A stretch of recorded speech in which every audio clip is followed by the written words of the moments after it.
Buenas tardes, amigos. Bienvenidos todos. Vamos a iniciar el segundo ciclo denominado Encrucijadas, Miradas al Bicentenario. Este es un ciclo instaurado por Petro Perú en el mes de octubre y hoy vamos a continuar 3 conferencias más a cargo de destacadas investigadoras que nos van a acompañar en estos primeros miércoles de diciembre. El día de hoy vamos a iniciar con la conferencia denominada La comunidad científica ante los retos de la pandemia, el caso de San Marcos en el Perú.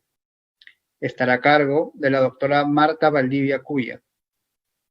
El siguiente miércoles tendremos el tema Igualdad de género en el Perú, resistencias y movimientos, a cargo de la doctora Patricia Ruiz Bravo. Y el miércoles 16 de diciembre tendremos el tema Poder y conflictos en el Perú, desde la independencia hasta la Guerra del Pacífico, a cargo de la doctora Natalia Sobrevilla Perea.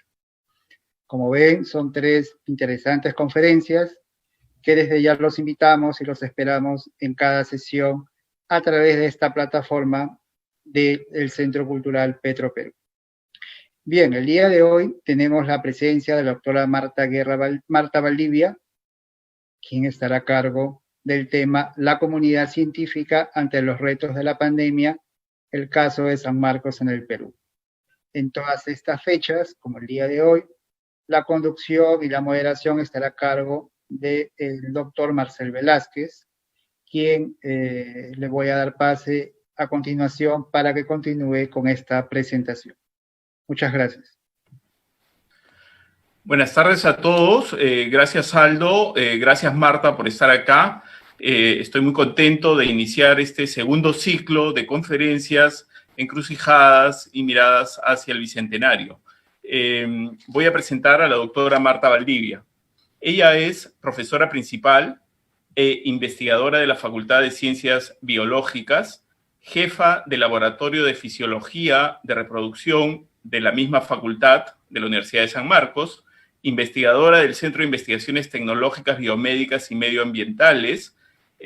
Realizó un posgrado en la Universidad de Chile en Biología de la Reproducción y estudios de doctorado en la Universidad Peruana Cayetano Heredia. Ha desarrollado criopreservación de espermatozoides y posee una patente en protocolo de criopreservación de zánganos. Ha desarrollado proyectos financiados por Concitec, proyectos PROCIT y PROCON, International Foundation for Science. Sus publicaciones se encuentran en Biology of Reproduction, Biological Research Gamete, Molecular Reproduction Fertility, Spermova y muchas otras revistas del Perú y del mundo. La doctora es una especialista y es una de las investigadoras más destacadas de la Universidad de San Marcos. Así que adelante, Marta, con tu conferencia. Buenas tardes. Muchas gracias a Petro Perú y a Marcel por la invitación a estas charlas en el Bicentenario. Yo les voy a hablar ahora el punto de vista desde una visión científica frente a los retos de la pandemia. ¿Qué es lo que piensa la comunidad científica en el mundo? Y especialmente vamos a hablar del caso de San Marcos. En esta primera diapositiva ustedes ven la imagen de una persona que está tosiendo y que está expulsando partículas de diferente tamaño que nosotros no podemos ver, no podemos observar, pero si nosotros observamos lo que sí pueden producir en el ser humano es que pueden afectar al ser humano y producir la enfermedad. Entonces, vamos a hacer una revisión muy rápida de la historia de las pandemias en el mundo. Miren ustedes, aquí esto es una imagen de la Organización Mundial de la Salud donde resume la historia de las pandemias. Y solamente voy a citar una de aquí, que es la peste negra, que la mayoría recuerda en la historia, que murieron 200 millones de personas. Otra peste muy conocida es la gripe española, que murieron entre 40 a 50 millones de personas. Luego tenemos el cólera, que murió 1 millón de personas, y el cólera se ha manifestado varias veces. Tenemos el VIH, que han fallecido entre 25 y 35 millones de personas, y quiero recalcar que aún no existe, estamos hablando de 1981, donde se dio la alerta y la pandemia del VIH, y todavía no existe una vacuna para esa enfermedad. Entonces, miren ustedes, les voy a resumir, aquí hay una tabla donde vemos número de patógenos por taxonomía, y vemos que hay 1.399 especies de patógenos, entre bacterias, hongos, helmintos, priones, protozoarios, virus, y dentro de los virus tenemos DNA virus y RNA virus. El caso del COVID es un RNA virus. De estos hay 153 y solo 49 son estudiados y conocidos. Es decir, miren todo lo que nos falta por conocer. Ahora, estos microorganismos producen enfermedades emergentes. Y aquí tenemos un globo terráqueo donde ustedes ven diferentes líneas y diferentes microorganismos que pueden ser virus o bacterias u hongos, como les mencioné, que están distribuidos a lo largo del mundo. Esto corresponde a enfermedades infecciosas emergentes y reemergentes que ha padecido la humanidad a lo largo del tiempo. Antiguamente, ¿cómo podían llegar estas enfermedades? Podían llegar por las migraciones naturales de organismos como las aves, por ejemplo. Las aves, y aquí tienen ustedes las rutas de algunas de las aves que pasan el continente, atraviesan todo un continente, o a veces pueden pasar de un continente a otro. Es decir, que a través de esta migración natural podrían llegar microorganismos desde otro continente al nuestro, y viceversa. Pero también tenemos en 1918, aquí yo he buscado una representación gráfica, y otra manera de cómo llegarían estas contaminantes de un continente a otro eran por los barcos.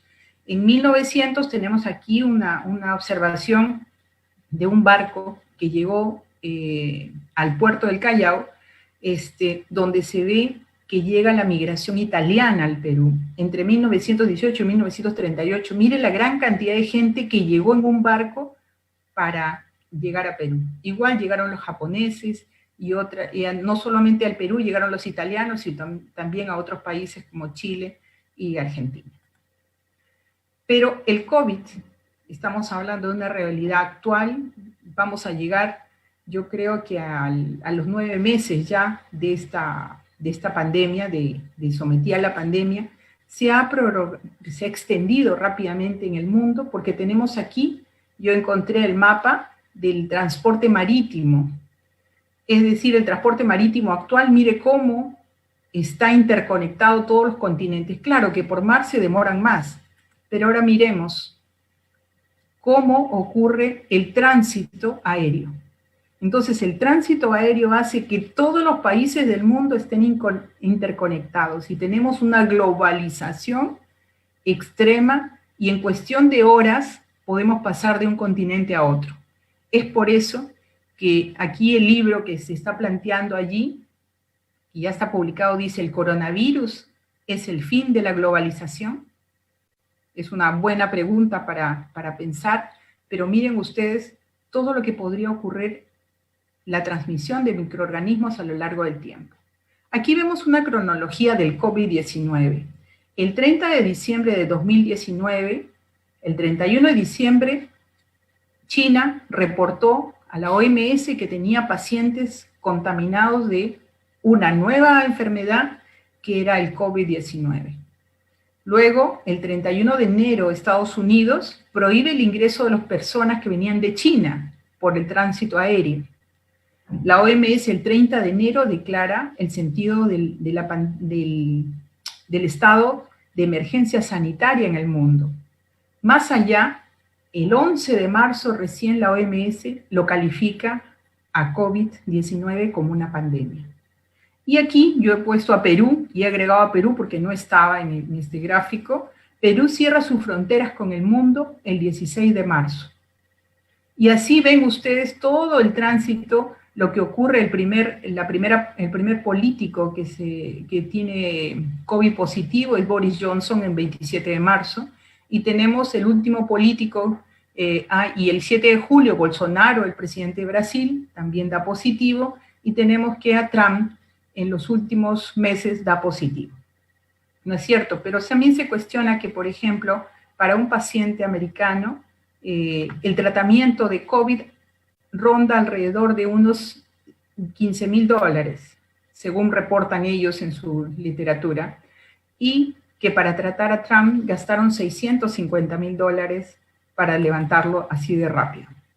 Ahora, el Perú, en su primer caso de positivo de COVID-19, Wuhan, el 31 de diciembre de 2019, el Perú llega a la persona, el primer paciente, el paciente cero, el 26 de febrero de un tour que hace por Europa, ¿no es cierto? Y ese tour que hace por Europa, él reporta que los síntomas ocurren el 29 de febrero. Y al reportar esto, que tiene estos síntomas, él es evaluado en el personal de salud y el 6 de marzo es diagnosticado como COVID positivo. La OMS el 11 de marzo declara la pandemia y Perú el 11 de marzo cierra sus fronteras y restringe las libertades y estamos en una situación de emergencia y de restricciones hasta que comienzan a cambiar las cosas. Pero antes de cambiar las cosas, vemos que el SARS-CoV-2, que es el virus ARN, es un virus selectivo. Va a atacar especialmente a un grupo etario, va a atacar inclusive al género y va a atacar también a personas vulnerables. Entonces, ¿qué es lo que produce el SARS-CoV? Produce una reacción inflamatoria y un daño pulmonar, el cual lleva a la muerte, cuando es así de grave. Pero nosotros como país nos enfrentamos a una cosa, a que no había suficiente material de bioseguridad, no habían mascarillas suficientes, no habían gorritos, no había material de protección para asistir a una pandemia, no habían camas UCI para asistirla. Entonces la demanda de equipos de bioseguridad personal estaban deficientes. ¿Por qué? Porque a nivel mundial se superó la oferta. Y entonces los países pobres como nosotros y países de primer mundo tuvieron problemas para abastecerse de ellos. En cambio, países asiáticos como China, donde ocurrió el brote, se dedican a producir estos insumos y ellos sí regularon bastante bien a nivel de política y a nivel de insumos la protección de las personas. Bueno, también comenzamos a observar que había una escasez de camas hospitalarias, de UCI, de respiradores, y también había escasez de oxígeno. Todas estas cosas hicieron que Perú afrontara, como el resto de países, como pudiera, la situación de la pandemia. Y aquí yo les muestro una tabla donde comienzan a aparecer las primeras publicaciones en las revistas científicas del momento de COVID-19 y comienzan a aparecer los casos y las publicaciones. ¿Y esto por qué? Porque comenzamos a aprender de los resultados de los pacientes, de las enfermedades, de las autopsias, cuáles eran los síntomas de la pandemia. Entonces comienza a aparecer que es la fiebre, la tos, una respiración cortada, una producción de esputo, también hay diarrea y la muerte. Y aquí se ve que en pacientes menores de 60 años tiene 13.2% hasta el 24 de marzo, ¿no es cierto? Y que mayores de 60% de la literatura hasta ese momento llevaban a 43.3% cuando eran mayores de 60 años. Entonces, es así que con la literatura y los hallazgos del personal médico se comienza a construir esta tabla. Tos, fiebre, cansancio, congestión nasal, secreción nasal, dolor de garganta, dolor de cabeza, diarrea, fatiga, dificultad para respirar. Y la OMS publica este cartel y nos dice que las personas infectadas no necesariamente van a producir todos los síntomas, sino pueden presentar algunos, y que hay que avisar en el momento que se presenten porque hay que tomar en cuenta el seguimiento. Y además que solo las personas que tengan el síntoma de dificultad de respiratoria son las que necesitan atención médica. Entonces, a nivel del mundo, comenzaron a validarse y evaluarse drogas antivirales, comenzó a evaluarse la terapia del plasma de pacientes que ya habían sido pasado por COVID, digamos, y que se habían recuperado, comenzó a evaluarse una terapia de células madre y comenzó a evaluarse una terapia de natural killer, que es una terapia inmunológica. Entonces aquí, esto todavía sigue en discusión. No hay una terapia antiviral perfecta y que diga todos los pacientes que tengan COVID positivo tomarán este medicamento y lograrán superarlo. No, todavía no. Se dieron cuenta además que la terapia de plasma era más eficiente cuando el paciente había estado en una terapia, en una enfermedad extrema, o sea, había tenido una dolencia muy severa y ese plasma sí realmente tenía anticuerpos neutralizantes de la enfermedad del COVID, pero no los que habían hecho una enfermedad muy suave. La terapia de células madre es una terapia que trata de revertir el efecto negativo y dañino que produce el proceso inflamatorio del COVID en el pulmón. Aún esto está en validación y está en evaluación. Todos los procesos que les estoy mencionando aún están en discusión. Entonces ya sabemos qué es lo que está pasando. Este es un esquema de lo que es el alveolo del pulmón.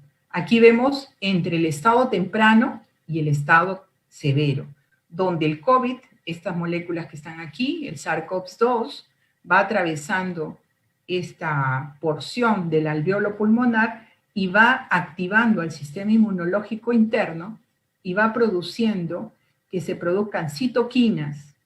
El cuerpo comienza a responder atacando lo extraño, pero también produciendo un proceso inflamatorio y dañando al alveolo pulmonar, que es el lugar donde ocurre el intercambio gaseoso. Y por eso es que las personas no pueden respirar.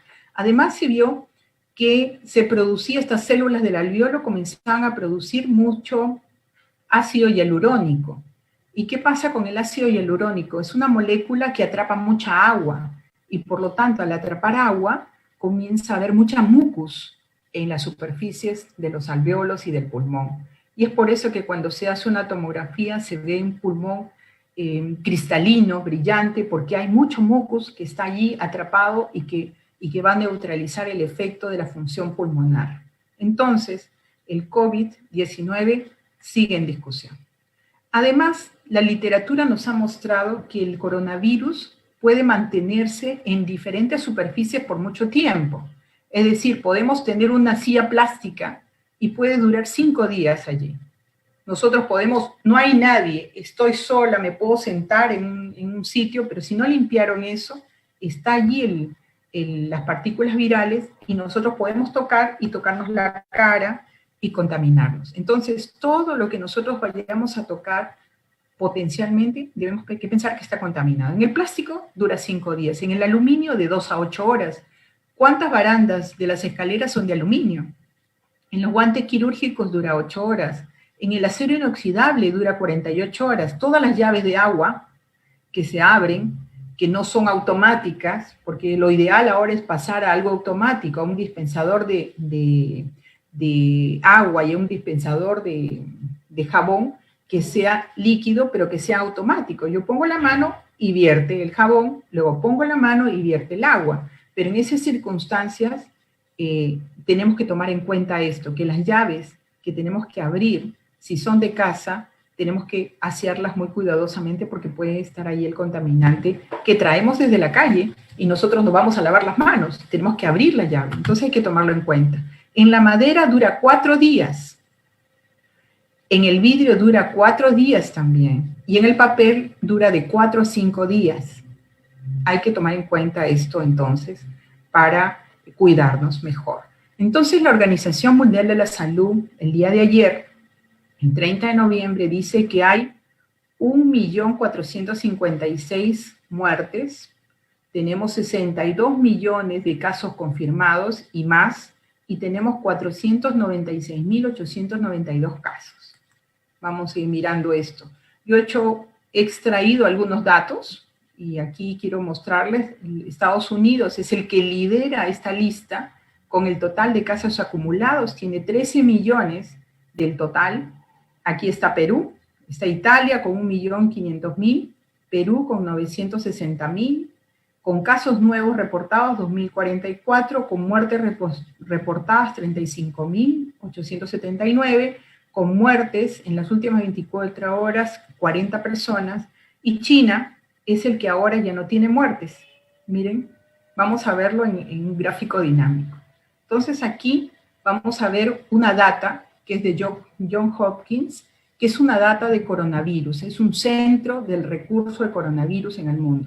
Y aquí nos salen los datos globales. Tenemos 64.326.880 personas que se contaminaron. Miren ustedes, aquí va apareciendo el mapa, y en el mapa podemos ver los puntos rojos donde se encuentra la contaminación, la extensión del COVID-19. ¿Cuántas muertes tenemos? 1.488.900. No se ha abierto el link, Marta, disculpa. ¿Ah? ¿No se ha abierto? A ver. Lo vuelvo a abrir.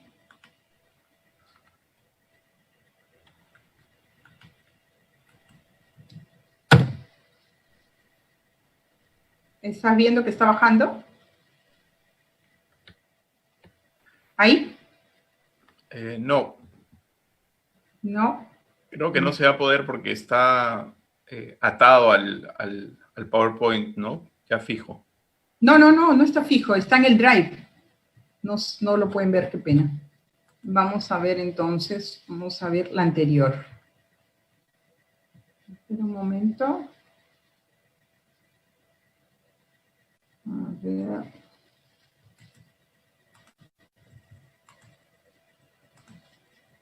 A ver, vamos a parar de compartir y voy a volver a compartir.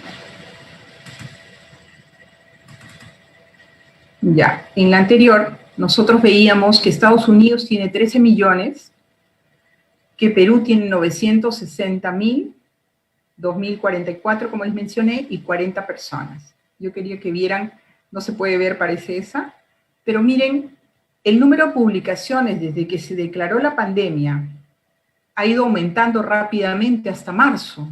Desde que se presentó el primer caso en Wuhan hasta marzo, ya teníamos más de 9.000 publicaciones científicas registradas. De estas, en repositorios, la línea verde, que es la menos, las publicaciones en revistas es la mayoría, y están los puntos importantes: la declaración de la declaración de emergencia, la declaración de la pandemia y los casos de China, Italia, España y Estados Unidos. Ahora, tenemos un observatorio, el Observatorio de Ciencia y Tecnología Iberoamericano, que también hace el seguimiento en tiempo real de las publicaciones científicas. Y aquí también tenía un link que era para mostrarles, pero sospecho que no se va a poder abrir en esta presentación del Zoom, pero felizmente que les traje los datos más importantes. Y uno de los datos más importantes es la cantidad de artículos en PubMed por país. Miren ustedes, aquí están todos los países latinoamericanos y el Perú está presente en este informe de septiembre de este 2020. Tiene 68 publicaciones en PubMed, que son revistas Q1, Q2. En la actualidad, el Perú tiene 236 publicaciones. Y el país que está muy próximo, como aquí, que está Chile, Chile tenía ahí 101 publicaciones, Chile en este momento tiene 288 publicaciones y Perú tiene 236. Ahora, ¿qué patrones de colaboración en esas publicaciones se observan entre los países latinoamericanos? Acá está España, Brasil, y acá está Perú. Perú tiene un patrón de colaboración con países internacionales, o sea, con diferentes países, con países de la región, y algunas investigaciones que publican sin colaboración. Esto es puro Perú. O sea, los científicos peruanos están publicando. Ahora, en las formas de cómo detectar el COVID, tenemos en el Perú dos formas. Una forma que es por PCR, que se obtiene una muestra del raspado nasal y raspado bucal de la garganta, se hace una extracción molecular y se hace un PCR en tiempo real para ver cuántas copias del genoma del virus tenemos. Y el otro test, que es el test rápido, que es el test en sangre, que evalúa los anticuerpos. Entonces, son dos formas que el Perú ha asumido para poder detectar el COVID aquí. Y aquí vemos nosotros una representación gráfica de cómo interactúan los países y en qué temas están interactuando para investigar. Están investigando a nivel de PCR en tiempo real, o sea, todo lo que tiene que ver con el PCR para el diagnóstico de COVID. están trabajando colaborativamente para detectar el receptor del COVID que hace que la persona se infecte. Tenemos también los trabajos donde existen las enfermedades vulnerables como la hipertensión arterial. Tenemos también la falla renal como uno de los candidatos que pueden ser vulnerables para pacientes COVID. Tenemos qué pasa con la opacidad del pulmón, las tomografías, el scan, etcétera. ¿Qué es lo que le está pasando? La forma de vidrio que aparece en el pulmón cuando el paciente es COVID positivo. Y tenemos los otros problemas como la depresión, la ansiedad, ¿no es cierto?, que también están afectando al ser humano cuando éste se enferma, porque este paciente queda aislado. Este paciente ingresa por un canal, y lo vemos en los hospitales, ingresa por un canal y ya no se sabe nada del paciente, o nos lo devuelven vivo o nos lo devuelven fallecido. Entonces, aquí el Ministerio de Salud ha sacado el 29 de noviembre esta última publicación del despacho del Viceministerial de Salud Pública, y entonces del Centro Nacional de Epidemiología, Prevención y Control de Enfermedades, esta publicación de COVID-19, donde muestran las mismas personas que nos mostraba el Johns Hopkins, de 5.069.000, casos sintomáticos positivos 963, o sea, se han evaluado en 5 millones, más de 5 millones de personas han sido evaluadas, solamente 963.000 han sido positivos, resultados negativos, la diferencia, positividad acumulada 19%, las altas que se han dado del 92%, y las defunciones que corresponden a los 35.000 personas que encontramos en las antecedentes. Y aquí hablábamos que había una letalidad diferencial en cuanto a varones y mujeres, por grupo etario. Miren, han dividido por años esto, y se ve que a medida que va aumentando la edad, la mujer llega a tener una vulnerabilidad en el 20% de ellas versus el 31.78% en los varones en el grupo de mayores de 80 años. Pero si nosotros comparamos lo de 50 a 54 años, se enferma el 1,73% de las mujeres y se enferma el 4,48% de los varones. Ese es el grupo etario de trabajo. Y entre 55 y 59 años, 3,15% de mujeres y 7,39% de varones. Hay una diferenciación. Ahora, en esta misma publicación se ve las disfunciones según el sistema de vigilancia COVID. Y aquí están las disfunciones confirmadas por COVID, 35.000. Sospechosas de COVID, 13.154. Total de defunciones en el sistema de vigilancia de COVID sale 49.120.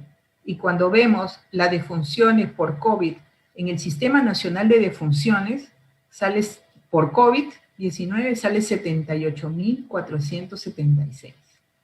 Es decir, tenemos datos que de repente tienen que actualizarse para poder llegar en tiempo real a la casuística que respecta al Perú.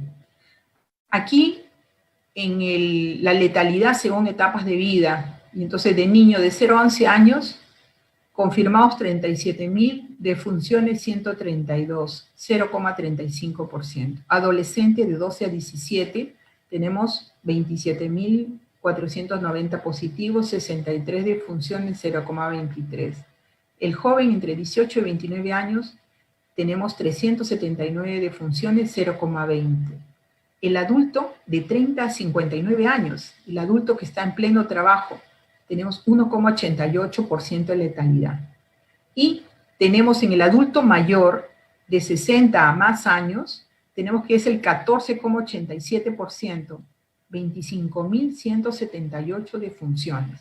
¿Qué es lo que significa esto? Que la letalidad en los adultos mayores es 8 veces la del adulto. Esta es 8 veces la del anterior.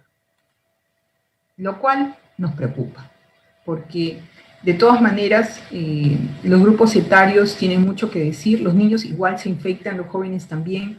Para un padre y una madre, cualquiera de las edades es importante el hijo. Bueno, aquí les traje una publicación que ha salido en Cuadernos de Bioética de este año 2020, donde se evalúan las pandemias, la política y la ciencia. ¿Cuál es el papel de la ciencia y de los científicos en la solución de los conflictos derivados de la pandemia en el COVID? Entonces, esto me hizo recordar a lo que ha pasado en uno de los primeros países, estamos hablando de Estados Unidos, donde Trump, que fue ya un ex gobernante de Estados Unidos, no creía en el calentamiento global, no creía en la contaminación viral, porque él no usaba mascarillas hasta mucho después, hasta que se contaminó, creo.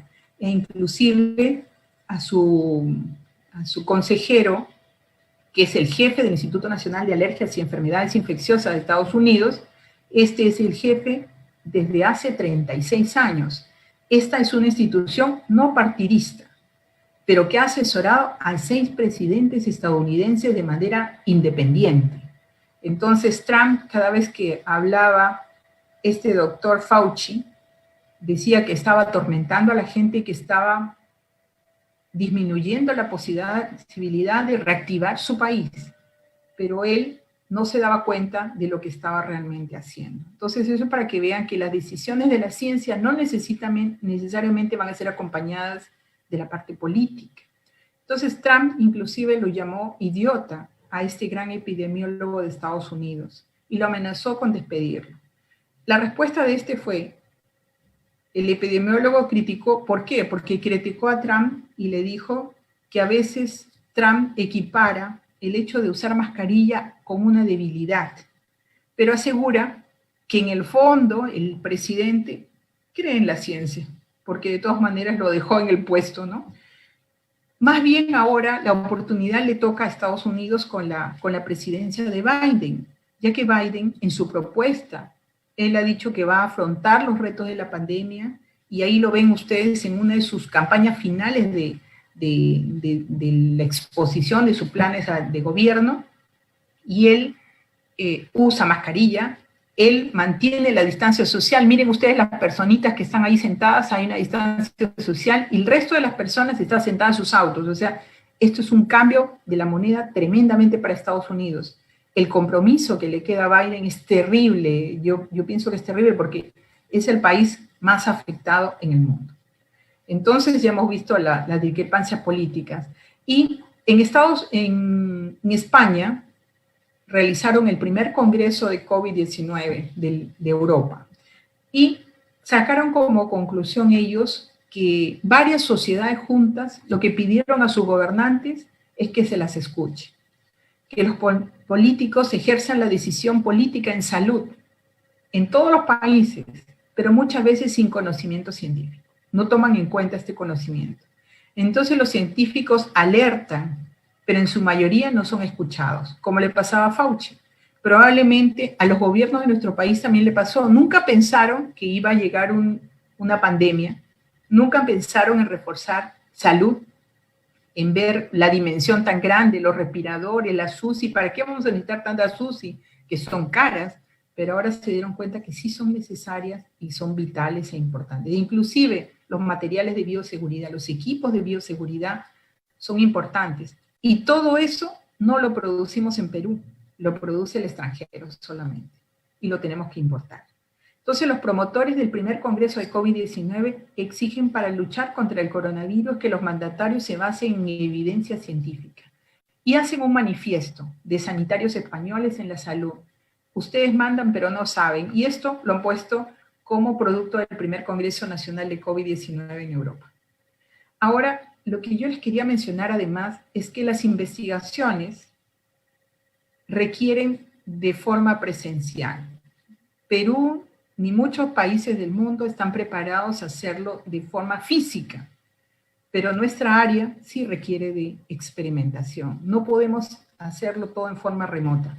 Por ejemplo, aquí se está tratando de poder conseguir una vacuna justo para el COVID-19. Miren, se está usando todos estos software in silico para poder predecir, conociendo ya el genoma del COVID, para poder predecir cuál es el epítope ideal para poder construir una vacuna. Entonces, eso es lo que se ha hecho.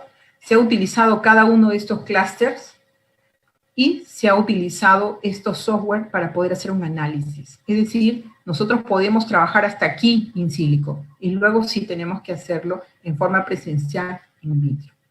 Ahora, tenemos que parar de alguna manera el COVID-19. Este COVID, a pesar de que haya vacuna, como es un virus, puede mutar. Es decir, la vacuna no va a ser 100% confiable. Me vacuno y ya no me enfermo. No. Vamos a tener que mantener las medidas de bioseguridad hasta que toda la enfermedad esté controlada. En San Marcos tenemos investigadores que están agrupados a través de un sistema de registro nacional, del Sistema Nacional de Registro Nacional de Ciencia y Tecnología. En esta publicación de febrero 2020 nos dice que San Marcos es la institución que más investigadores tiene. En este caso, las investigaciones de Rostorowski, tipo inscritos como Rostorowski, y estos son como catalogados como monje. Estos investigadores y los demás investigadores de la universidad acceden a fondos que son de la propia Universidad de San Marcos, a fondos que son de Concitec a través del fondo Fondesit, de Innovate, que es del Ministerio de la Producción, y también de fondos privados, que son nacionales e internacionales. La Universidad de San Marcos, la más antigua de América, apuesta por continuar las investigaciones, continuar la enseñanza a pesar del COVID. Tenemos grandes lumbreras que han pasado por nuestra casa de estudios, por ejemplo, este matemático físico que fue un candidato a premio Nobel, y fue muy ilustre. Para nosotros debería ser mantenido como un orgullo, una personalidad.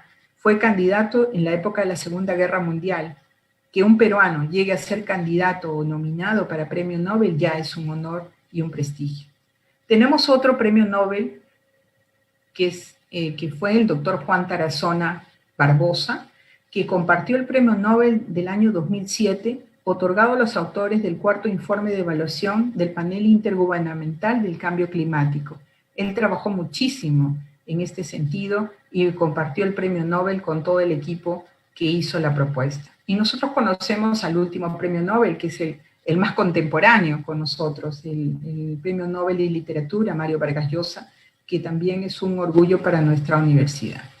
Bueno, otras investigaciones producidas por investigadores nuestros de la universidad, tenemos aquí una publicación que se ha realizado por el doctor Víctor Peña Rodríguez, quien es docente investigador de la Universidad de San Marcos y trabaja en el Centro de Investigaciones Biotecnológicas, el CITBM, que es el Centro de Excelencia de la Universidad de San Marcos, y él ha publicado interpolaciones y extrapolaciones en la pandemia del coronavirus COVID-19.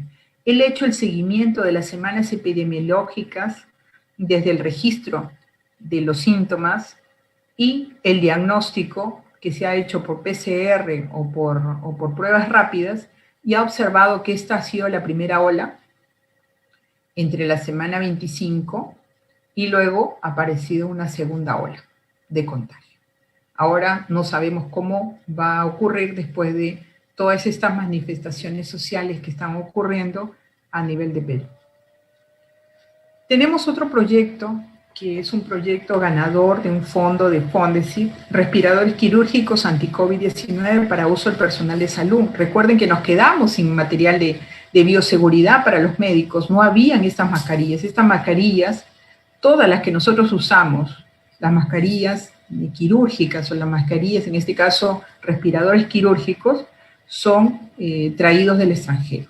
Nada lo produce Perú. Este proyecto tuvo por objetivo desarrollar un prototipo de un equipo de electrohilado. ¿Qué es el equipo de electrohilado? Es un equipo que va a producir las membranas que están metidas dentro del respirador quirúrgico. Y entonces consistió en desarrollar y validar el prototipo de respirador quirúrgico empleando filtros con membranas de electrohilado funcionalizadas. ¿Cómo lo van a funcionalizar? Van a construir una membrana como si fuera una telaraña con el equipo y con unas dimensiones precisas, una composición para producir la membrana, y además le van a poner algunos productos antivirales para evaluar el efecto y la protección. Aquí tienen ustedes el equipo, cómo fue construido. El primer prototipo es el que está acá arriba, y este es el segundo prototipo que ya está entregado en Concitec, y ahí está la membrana que se produce, ¿no? La membrana que está en evaluación. Entonces, esta es la microscopía electrónica de esa membrana. El responsable de este proyecto es el doctor Justiniano Quispe, quien es investigador RENACYT, y estas son observaciones en el microscopio electrónico de barrido. Y en este proyecto yo tuve la función con la doctora Mónica Paredes, porque este proyecto es un proyecto multidisciplinario donde participan físicos, químicos, biólogos, veterinarios, para poder evaluar y aportar todos juntos para poder sacar un producto para un material de bioseguridad médico. Entonces se hicieron varias maquinitas para evaluar la respirabilidad. Esa respirabilidad es importante porque la persona se la va a poner en la cara y va a tener que poder respirar, además de bloquear el paso del virus.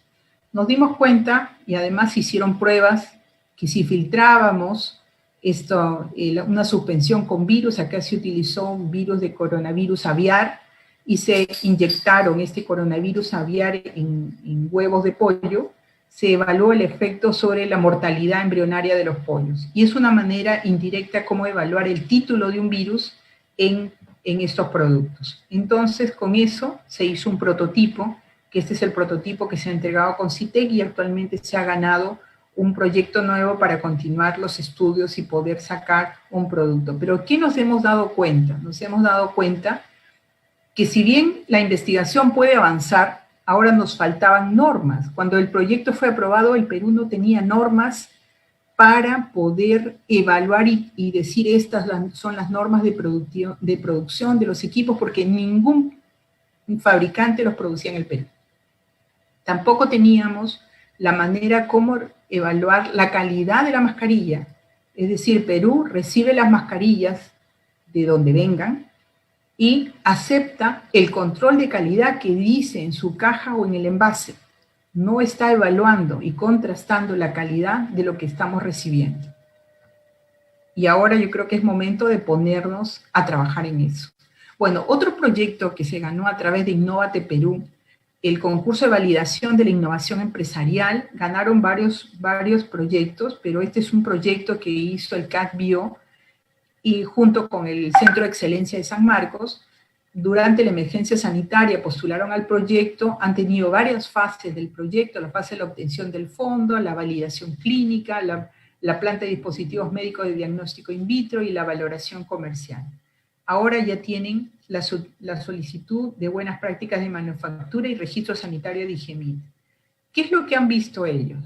¿Cuáles son las ventajas de su kit? Han hecho un kit de diagnóstico para COVID en Perú, hecho por peruanos.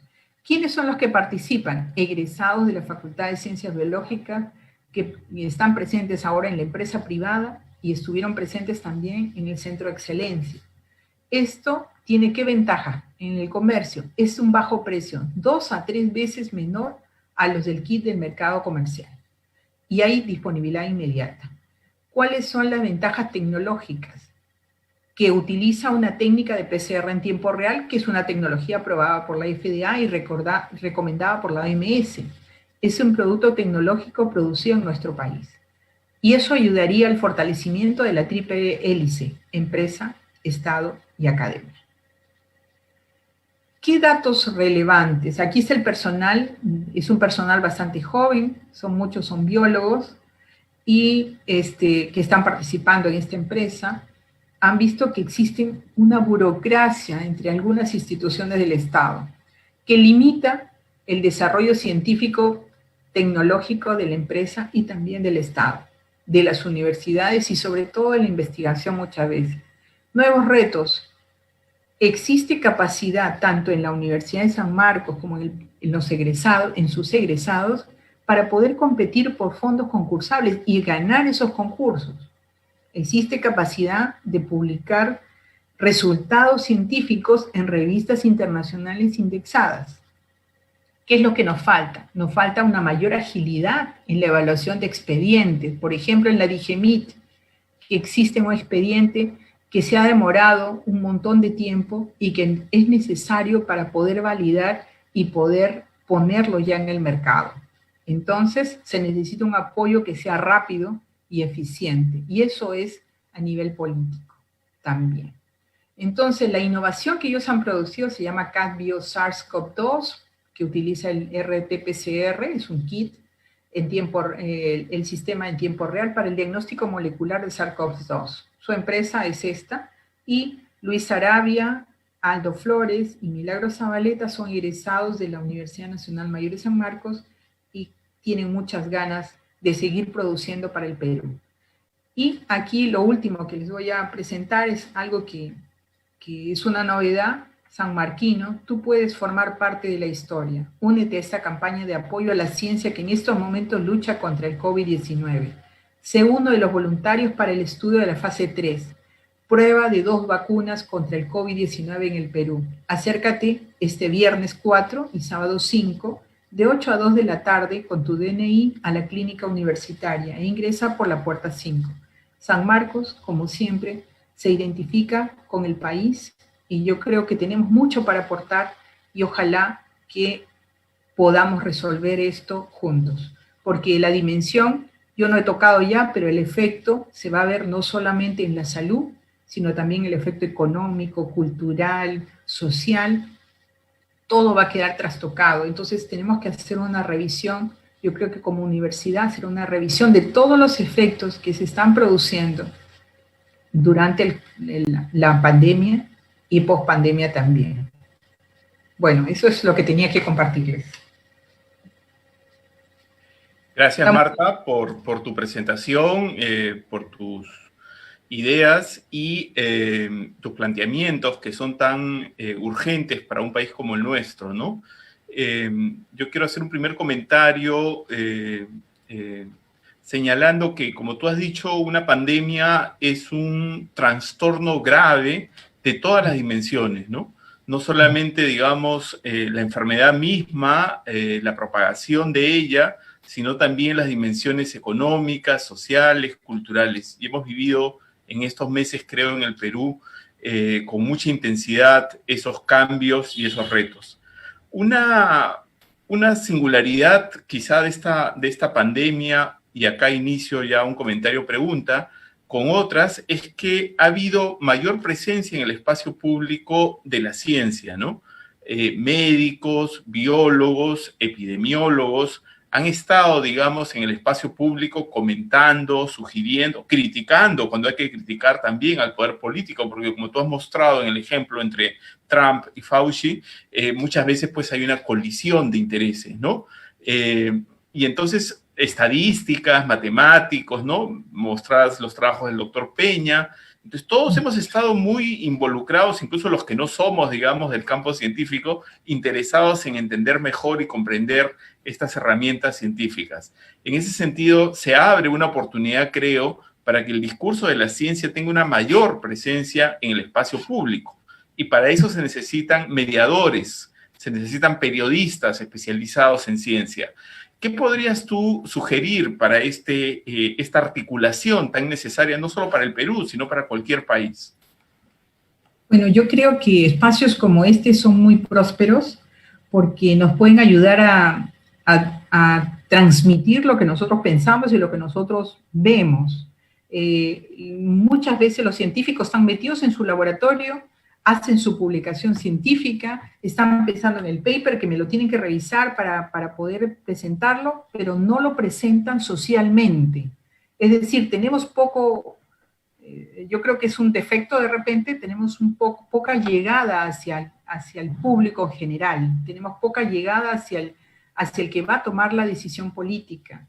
Y creo que esta es una oportunidad, porque están, como tú dices, están siendo escuchados. En el INS también tenemos personas que son RENACYT de la Universidad de San Marcos, investigadores destacados, que están muy preocupados y desde donde está el sanmarquino está aportando. Yo creo que es muy importante poder conseguir estos espacios y difundirlos, difundir nuestros resultados, no solamente científicamente, sino también coloquialmente y ponerlos a discusión y a disponibilidad, porque justamente el COVID merece que nosotros pongamos a disposición los conocimientos que vamos a tratar de discutir, porque todo conocimiento en drogas que sean útiles para el COVID, en terapias celulares, moleculares, qué sé yo, todo eso está en discusión.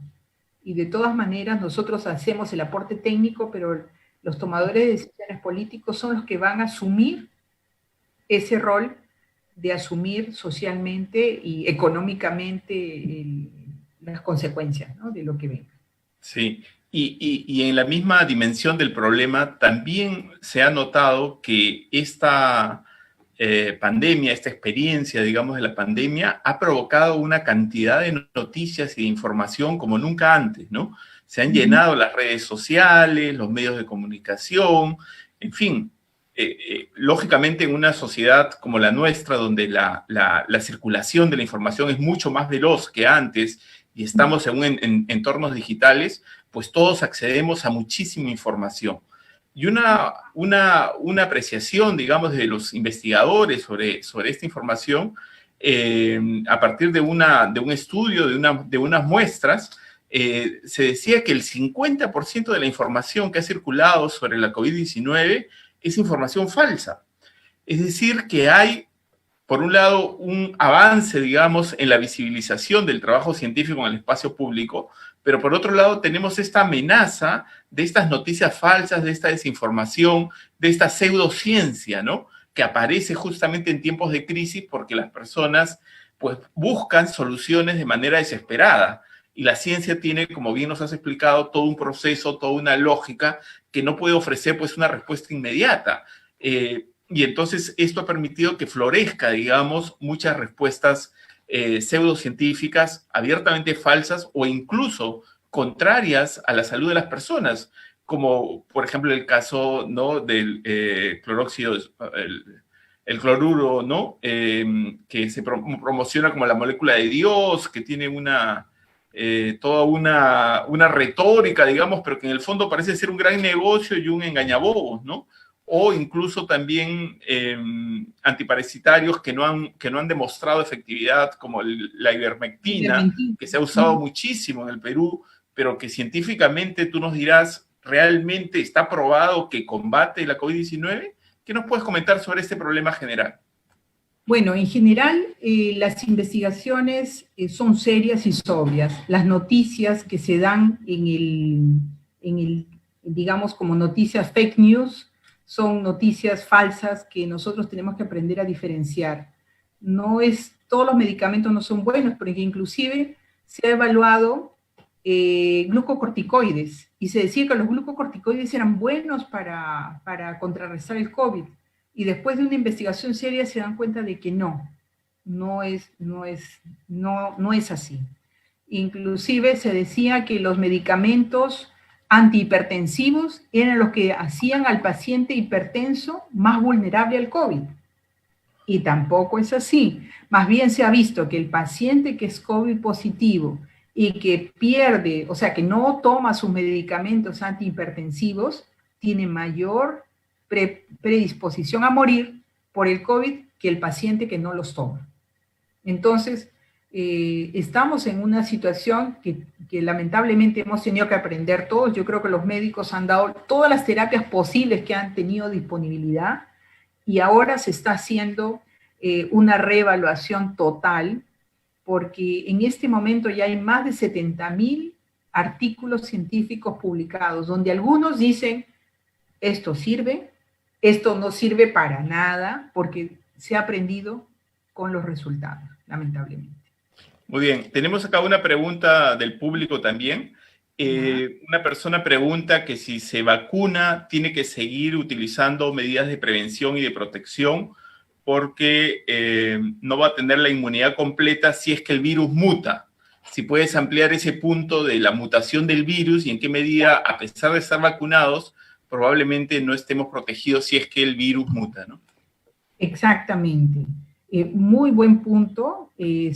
Nosotros nos vacunamos para la influenza una vez al mes, o al año, ¿no es cierto? Una vez al año. Las vacunas duran anualmente, muchas veces, porque justamente los virus cambian. Y al cambiar el virus, el anticuerpo que nosotros tenemos ya no va a hacer efecto contra el virus. Eso lo desconocemos, pero lo más probable es que como es un virus, sí cambie.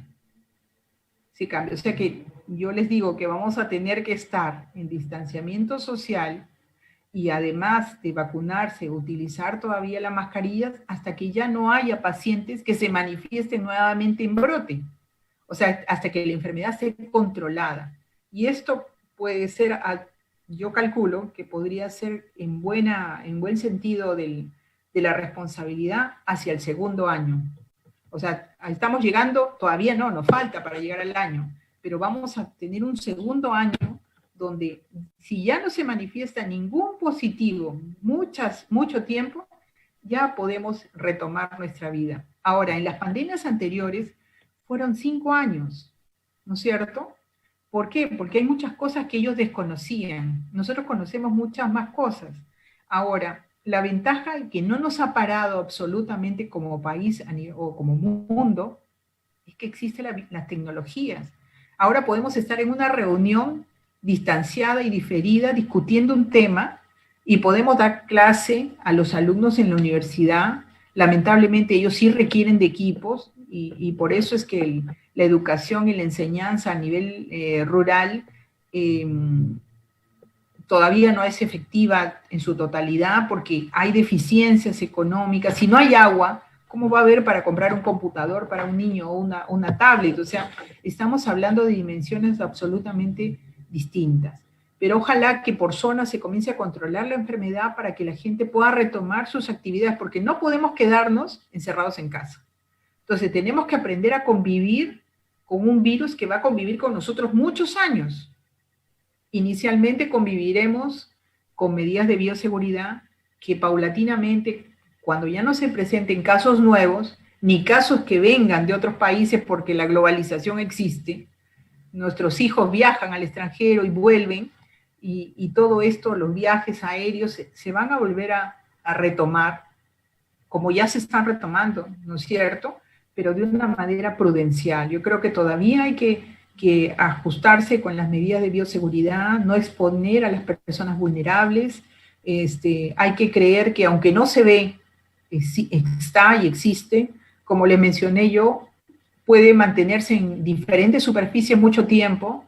O sea, podemos tener un periódico allí que ha pasado por varias manos o la bolsa del pan de la panadería, donde la persona ya te vende el pan suelto y son cosas que pueden afectar a las personas, ¿no? Entonces hay que ser responsable y yo pediría, ahora que vienen las festividades, que lo tomen en cuenta, que quieran mucho a su familia para que las puedan volver a ver después. Hay que ser muy responsables, tanto en la universidad, en el bus, en el micro, en el mercado, en todas partes, en la iglesia, qué sé yo. Tenemos que actuar con responsabilidad, serenidad y sobre todo con mucho cuidado. Pero tenemos que retomar nuestra vida. Y ojo, vienen las promociones, ¿no? La gente que se va de promoción, que quieren hacer fiesta, los jóvenes, están las promociones de quinto secundaria también, los que egresan de las universidades también quieren su ceremonia y esto.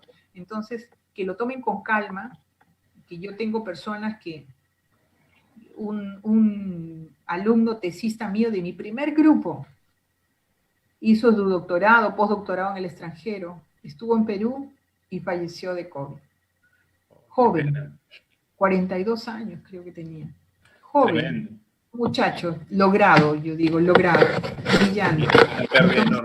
Entonces, yo creo que hay que tomar en cuenta esas cosas, ¿no? Sin duda, mantener siempre esa actitud de prevención, de precaución, de responsabilidad, ¿no? Tenemos otra pregunta. Nos preguntan si es inevitable que haya epidemias y pandemias en el mundo. Tú nos mostrabas al inicio que históricamente se ha probado pues, que siempre ha habido pandemias, siempre ha habido epidemias, algunas mucho más graves que otras. Y esto, ¿por qué? ¿Por qué ocurren estas epidemias de manera general, no es cierto? Bueno, se asocia de que de pronto estamos tocando la naturaleza, estamos invadiendo espacios que no deberíamos invadir como ser humano. Por ejemplo, se dice que los murciélagos, existen ratones que son vectores también de muchos microorganismos que pueden afectar al ser humano. Entonces hay que tener en cuenta que la naturaleza está no para depredarla, no para modificarla, sino para conocerla y cuidarla. Entonces a veces estamos nosotros mismos provocando estas reacciones, porque se decía que en Wuhan se come mucho, inclusive murciélago, ¿no? Y el pangolín también, ¿no? Pangolín, y actualmente han hecho unos estudios en comida que viene congelados, que son mariscos congelados, que viene de Latinoamérica, China, y dicen ellos que ha venido contaminado también, entonces que ellos lo comen mucho. Entonces están tomando en cuenta que hay varias posibles contaminaciones y focos de contaminación que se pueden dar en el mundo. Hay que tomar en cuenta esto. Las verduras pueden ser contaminadas, hay que desinfectarlas bien para poder comerlas y poder tener una vida saludable extendida. Sin duda, entonces, el tema de la transmisión de virus o de bacterias de los animales a las personas es una de las causas principales y más comunes de estas epidemias nuevas, de estas enfermedades para las cuales nuestro organismo no está preparado, y por eso es que se requiere una respuesta científica que, por supuesto, va a tomar su tiempo. Podríamos decir que la naturaleza se ha tomado su tiempo para retomar su cauce, que nosotros muchas veces hemos invadido, y la naturaleza, yo creo que el mundo se detuvo y muchas cosas se vieron delfines, se vieron ballenas, se vieron animales que antes no se veían. Ellos han retomado su espacio natural y nosotros hemos podido observarlos, ¿no? En las noticias, en muchas partes del mundo se han suscitado estos cambios y el planeta necesitaba un descanso y de repente el descanso era de nosotros. Sin duda, ¿no? Somos los depredadores por excelencia, y eso está probado. Y la última pregunta, una pregunta bien técnica, bien operativa, pero que seguro será útil para los que nos escuchan. Nos preguntan sobre el grado de alcohol que se requiere para una desinfección cabal, si está bien el de 90 grados o bastaría el de 70 grados. Ya, miren, el alcohol de 70 es lo ideal para desinfectarse. ¿Por qué? Porque si nosotros ponemos un alcohol de 96, que ese es el que venden, dos tipos, de 70 y de 96, si ponemos un alcohol de 96, ese alcohol de 96 se va a evaporar muy rápido. Se va a evaporar muy rápido. Al evaporarse muy rápido, no cumple su función, no llega a cumplir su función de desinfección. En cambio, el alcohol de 70, por el hecho de tener un poco de agua, el 30 partes de agua y 70 de alcohol, hace que en la superficie que nosotros pongamos, sea la mano, o sea la mesa, las sillas plásticas, las barandas de la casa, las peras de las puertas, se mantenga más tiempo mojado y húmedo, tiempo suficiente para desinfectar. Muy interesante, Marta. Mira, y eso es contrario al sentido común, que la gente piensa que por tener un mayor grado va a ser más eficiente y tú nos estás demostrando que no es así. No. Muy bien. Yo te quiero agradecer, Marta, por tu presentación. Ha sido un gusto compartir el inicio de este segundo ciclo, Encrucijadas y Miradas hacia el Bicentenario, con la doctora Marta Valdivia, profesora principal de la Universidad Nacional Mayor de San Marcos, y agradezco también a todos los que nos han seguido en las distintas redes y plataformas del Centro Cultural de Petro Perú. Buenas noches a todos. Buenas noches. Gracias.